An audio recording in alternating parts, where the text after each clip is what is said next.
ಜಾಗದ ವಿಚಾರಕ್ಕೆ ಕಾಂಗ್ರೆಸ್ ಮುಖಂಡರಿಂದ ಧಮಕಿ ಆರೋಪ ಕೇಳಿ ಬರ್ತಾ ಇದೆ. ನಾವು ಹೇಳಿದವರಿಗೆ ಮಾತ್ರವೇ ಜಾಗ ಕೊಡಬೇಕು ಅಂತ ಹೇಳಿ ಧಮಕಿ ಹಾಕ್ತಾ ಇದ್ದಾರೆ. ನೋಡಿ, ಜಾಗದ ವಿಚಾರಕ್ಕೆ ಕಾಂಗ್ರೆಸ್ ಮುಖಂಡರಿಂದ ಧಮಕಿ ಆರೋಪ ಕೇಳಿ ಬರ್ತಾ ಇದೆ. ನಾವು ಹೇಳಿದವರಿಗೆ ಮಾತ್ರವೇ ಜಾಗ ಕೊಡಬೇಕು ಅಂತ ಹೇಳಿ ಧಮಕಿಯನ್ನು ಹಾಕ್ತಾ ಇದ್ದಾರೆ. ಅಮಿತಾಬ್ ಎಂಬುವರ ಕುಟುಂಬಕ್ಕೆ ಜೀವ ಬೆದರಿಕೆ ಆರೋಪ ಕೇಳಿ ಬರ್ತಾ ಇದೆ. ಮೈಸೂರಿನ ವರುಣಾ ವ್ಯಾಪ್ತಿಯ ಹೆಬ್ಬ್ಯಾ ಗ್ರಾಮದಲ್ಲಿ ನಡೆದಿರುವಂತಹ ಘಟನೆ ಇದು.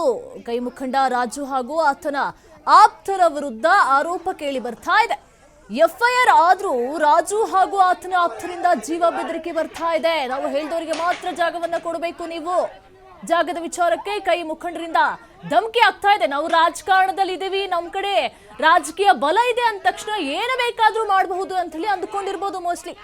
ನಂಜನಗೂಡು ರೂರಲ್ ಠಾಣಾ ವ್ಯಾಪ್ತಿಯಲ್ಲಿ ಎಫ್ಐಆರ್ ಕೂಡ ದಾಖಲಾಗಿದೆ. ನಾವು ಹೇಳಿದವರಿಗೆ ಮಾತ್ರ ಜಾಗ ಕೊಡಬೇಕು ಅಂತ ಹೇಳಿ ಧಮಕಿಯನ್ನು ಹಾಕಿದ್ದಾರೆ.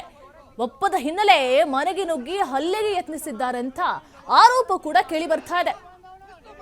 ನೋಡಿ, ಒಂದ್ ಕಡೆ ಹೇಳ್ತಾರೆ ನಮಗೆ ಸಿಎಂ ಗೊತ್ತಿದ್ದಾರೆ, ಯತೀಂದ್ರ ಗೊತ್ತು, ಸಿದ್ದರಾಮಯ್ಯ ಗೊತ್ತು ಅಂತ ಹೇಳಿ ಧಮಕಿ ಹಾಕಿದ್ದಾರೆ. ಇವರಿಗೆ ಯಾರಾದ್ರೂ ಗೊತ್ತಿರ್ಲಿ, ರಾಜಕಾರಣದಲ್ಲಿ ಯಾರಾದ್ರೂ ಗೊತ್ತಿರ್ಲಿ, ಅವ್ರ ಹೆಸರು ಹೇಳಿದ ತಕ್ಷಣ ಹೇಳ್ದಂಗೆಲ್ಲ ಕೇಳ್ಕೊಂಡಿರ್ಬೇಕಾ?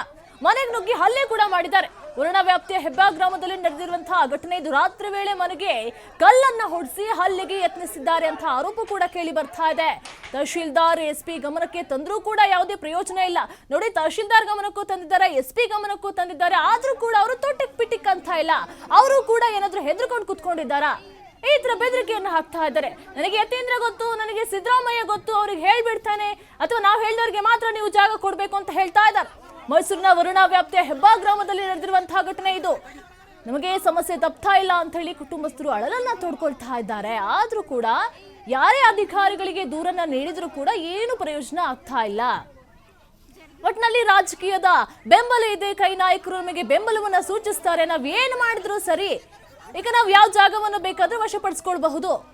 ಜೀವ ಬೆದರಿಕೆಯನ್ನು ಹಾಕ್ತಾ ಇದ್ದಾರೆ. ಎಫ್ಐಆರ್ ದಾಖಲಾಗಿದೆ, ಆದ್ರೂ ಕೂಡ ರಾಜು ಹಾಗೂ ಆತನ ಆಪ್ತರಿಂದ ಜೀವ ಬೆದರಿಕೆ ಬರ್ತಾನೆ ಇದೆ. ಮನೆಗೆ ನುಗ್ಗಿ ಹಲ್ಲೆಯನ್ನ ಮಾಡಿರುವಂತದ್ದು. ನಾವು ಹೇಳಿದವ್ರಿಗೆ ಮಾತ್ರ ನೀವು ಜಾಗ ಕೊಡಬೇಕು, ನಾವು ಹೇಳ್ದಂಗೆ ನೀವು ಕೇಳಬೇಕಷ್ಟೇ. ನಮಗೆ ರಾಜಕೀಯದಲ್ಲಿ ಎಲ್ಲರೂ ಗೊತ್ತಿದ್ದಾರೆ, ಸಿಎಂ ಹೆಸರು ಹೇಳ್ತಾ ಇದ್ದಾರೆ, ಯತೀಂದ್ರ ಅವ್ರ ಹೆಸರು ಹೇಳ್ತಾ ಇದ್ದಾರೆ. ಹಾಗಾದ್ರೆ ಅವ್ರ ಹೆಸರು ಗೊತ್ತಿದ ತಕ್ಷಣ, ಅವರಿಗೆ ಅವ್ರ ಪರಿಚಯ ಇದ್ದ ತಕ್ಷಣ, ಕಾಂಟ್ಯಾಕ್ಟ್ ಇದ್ದ ತಕ್ಷಣ ಇವ್ರು ಹೇಳ್ದಂಗೆ ಕೇಳ್ಕೊಂಡಿರ್ಬೇಕು. ಹಾಗಾದ್ರೆ ಅಮಿತಾಬ್ ಎಂಬುವರ ಕುಟುಂಬಕ್ಕೆ ಜೀವ ಬೆದರಿಕೆ ಆರೋಪ ಕೇಳಿ ಬರ್ತಾ ಇದೆ. ಅವ್ರು ನಮಗೆ ಜೀವ ಬೆದರಿಕೆ ಇದೆ ಅಂತ ಹೇಳಿ ಅವರು ಕಂಪ್ಲೇಂಟ್ ಮಾಡಿದ್ರು ಕೂಡ ಯಾರು ಕ್ಯಾರೆ ಅಂತಿಲ್ಲ. ಆದ್ರೆ ಯಾತಕ್ಕೋಸ್ಕರ ಈ ರೀತಿಯಾಗಿ ಆಗ್ತಾ ಇದೆ? ರಾಜಕಾರಣದಲ್ಲಿ ಎತ್ತ ಸಾಕ್ತಾ ಇದ್ದಾರೆ. ಹಾಗಾದ್ರೆ ರಾಜ್ಯದಲ್ಲಿ ಬಗೆಹರಿಸಬೇಕಾದಂತಹ ಸಮಸ್ಯೆಗಳು ಎಷ್ಟೋ ಇದೆ, ಆದ್ರೆ ಬಗೆಹರಿಸೋದನ್ನ ಬಿಟ್ಟು ಧಮಕಿ ಹಾಕೊಂಡು ಜೀವನ ನಡೆಸ್ತಾ ಇದ್ದಾರೆ. ಜಾಗದ ವಿಚಾರಕ್ಕೆ ನೋಡಿ, ಕಾಂಗ್ರೆಸ್ ಮುಖಂಡರಿಂದ ಧಮಕಿ ಆರೋಪ ಕೇಳಿ ಬರ್ತಾ ಇದೆ. ನಾವು ಹೇಳಿದವರಿಗೆ ಮಾತ್ರ ನೀವು ಜಾಗ ಕೊಡಬೇಕು.